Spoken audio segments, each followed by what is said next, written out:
Hello everyone. Today I'm going to show and explain my choices for the Revelations of the Mayan event in the Evony handheld game. I love this event as it is one of the very few in Evony that is not pay to win. In fact, there's absolutely no way to pay and succeed. I have been winning this event since I was keep level 12, so level doesn't matter. It can slightly help you, but it doesn't dictate whether you win or lose. I am always getting above 11,000 score on this event, and my alliance has asked numerous times on how I do this. Although I've written down my tips, I figured a video might be easier, so here we are. First, you need to know you can attempt this as many times as you want. Even if you finish and get a score, the event will always keep your highest score attempt, so if you fail, just try again. Second, the highest score possible is 11,600. Now I have not reached this, but is mainly based on RNG, and apparently my RNG is bad. Third, unless you get extremely lucky, don't expect to do this in under 30 minutes.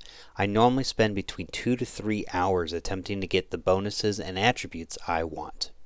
Fourth, it really is RNG. Thankfully, the event incorporates save points that can allow you to help your RNG. Alright, let's get into the nitty-gritty details. What is the Mayan event? You are attempting with 5 marches to make it through 20 levels of Mayan warriors, guards, and high priests. Almost every level requires you to beat a high priest. When you do, a portal will appear allowing you to go to the next level. On each level, there are a few different things you will encounter. Foggy ground, possibly a tower, hidden buildings in the fog, hidden enemies in the fog, and hidden treasure chests in the fog. We will break these different things down so you know how you are affected by them. Foggy ground. This is how you move around on the map. If there's fog, you can't move. Each fog square, when cleared, will do one of 4 things. It'll show an enemy, show a building, show a chest, or just clear. There are 3 possible towers that will appear, and they are worth different points when you kill them. All 3 towers will take 10% of your total troop health to conquer. The Crescent Tower, which is worth 20 points, increases all troop attack, defense, and HP by 25% after conquering it, while you are on that level.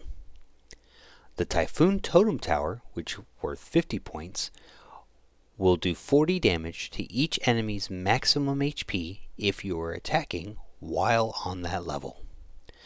The final tower, the Poison Totem Tower, is worth 100 points. Until you manage to get close to it and clear the fog around it, it will take 5% of all troops' HP every time you clear another fog square. If you conquer it, you will then get the 100 points. There is a rune that you can pick up that will destroy them, however, you will not get any points if you do it this way. There are 4 different types of buildings you can come across. The Mayan camp allows you to recruit more marches to help you. The Mayan market allows you to purchase runes using the gold you've picked up. The Mayan calendar stone gives you a roulette wheel that will give you a random buff.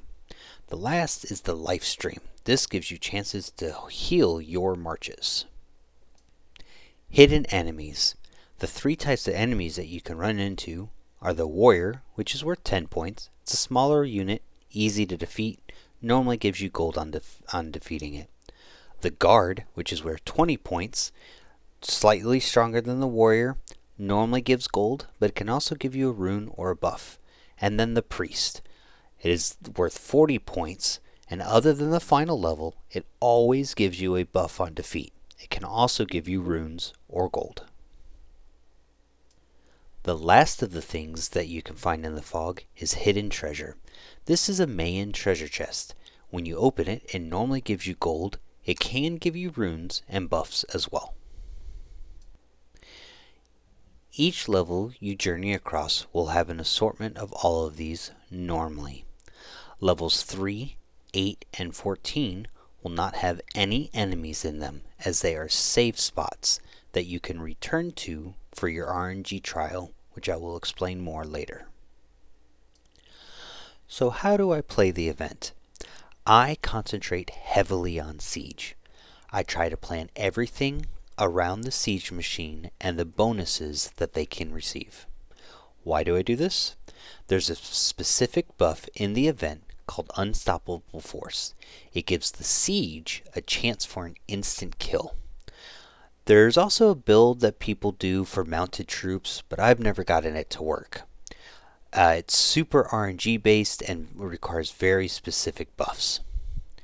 I also go for as many poison towers as possible since they give the most points. Since there are save spots, I can just keep resetting until I get the setup that I actually like.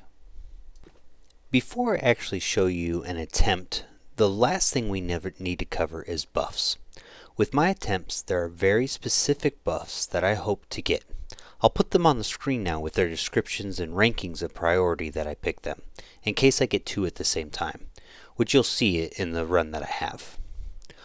All of the buffs stack except for Laws of Survival, so getting multiple of the same buff is highly rewarding and what I specifically try to do. Alright, let's take a look at one of my runs. You'll notice the first thing that I do is I start restarting the event over and over and over again. Why am I doing this? I am looking for a very specific thing. Two of them actually. The first is the Poison Totem Tower. I want to start with the tower. It gives me the most points. I should start off with a bang. The second thing is the Logistic Supply buff. This is a buff that heals my troops 3% of their total health every time I start a level. It's a crazy healing amount that there's no reason not to do. It will also revive your troops some if they happen to be fully dead. Now, as you notice, every time the buffs come up, I slightly click to the left, makes the screen disappear. One thing you have to be careful about as you're going through this event is that any time a buff appears, if you click off of it, you lose your chance at grabbing that buff. It never comes up again.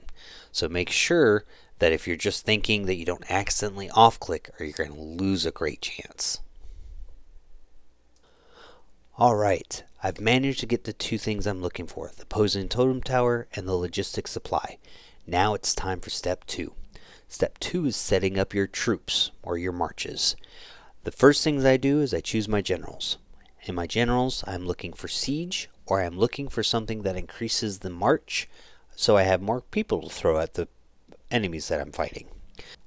After I've chosen my generals, I set up my troops. Now, one of the buffs that I showed before that I'm looking for is called Mixed Force. This does more damage based on the different types of troops in your march. So the way that I do this, and don't take away from my siege, is I do one ground troop, one range troop, one march troop, and set everything else to siege. Alright, the troops are set. Now what? Well, now you start clearing the map. Start clicking on those fog pieces until you get enemies or treasure.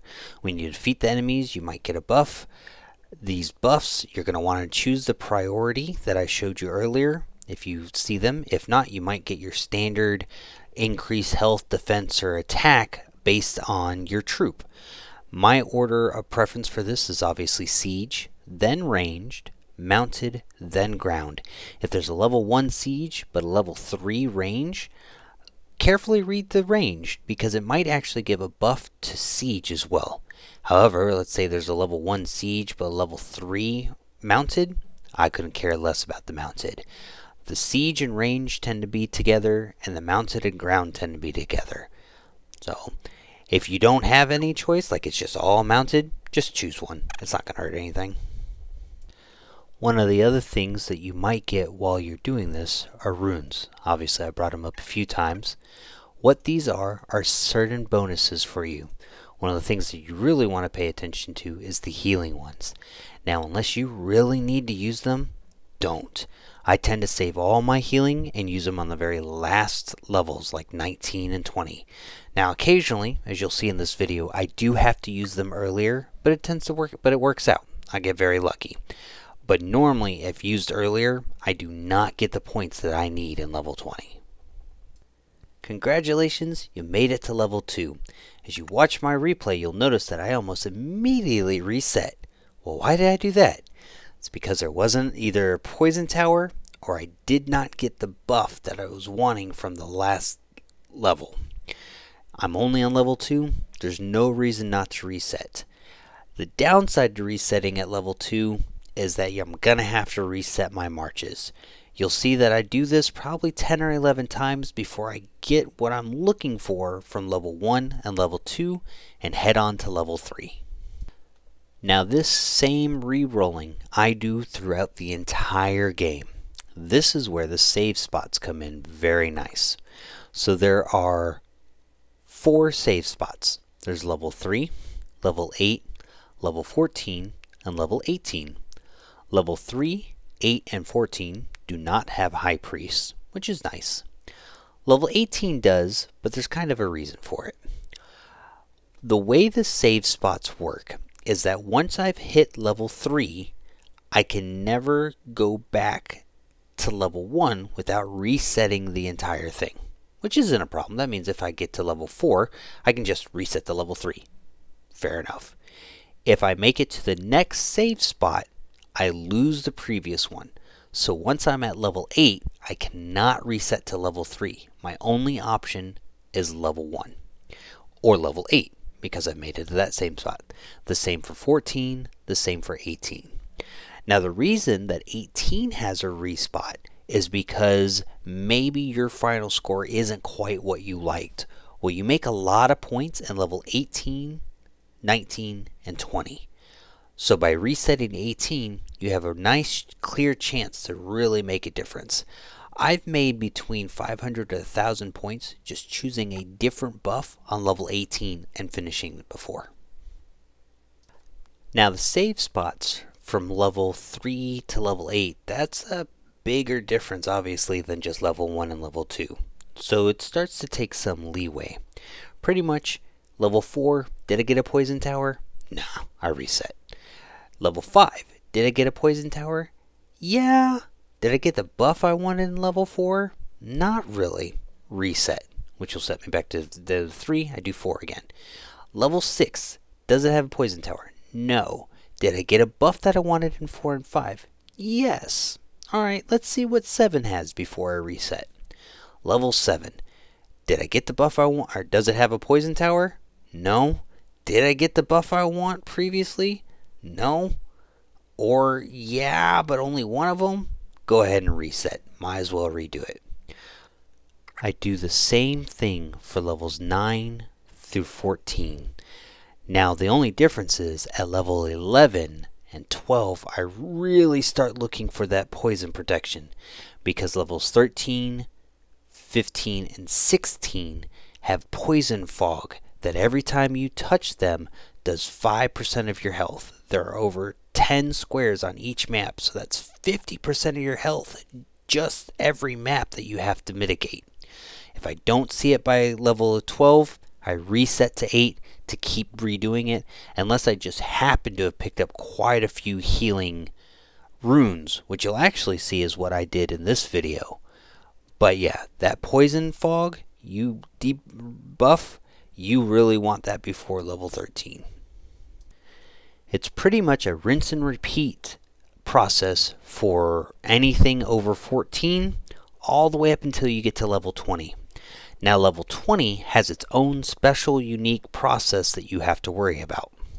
The points in level 20 are based on your troop's total health percentage after you've beaten the boss. What that means is that if you have 95% troop health versus having 80% truth health, you're going to get almost triple the amount of points from having 95% health. So what I try to do is on level 20 or even 19, try to make sure my troops are at full health before I even go into level 20, so that way I can get the maximum amount of points.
that wraps up the Mayan event.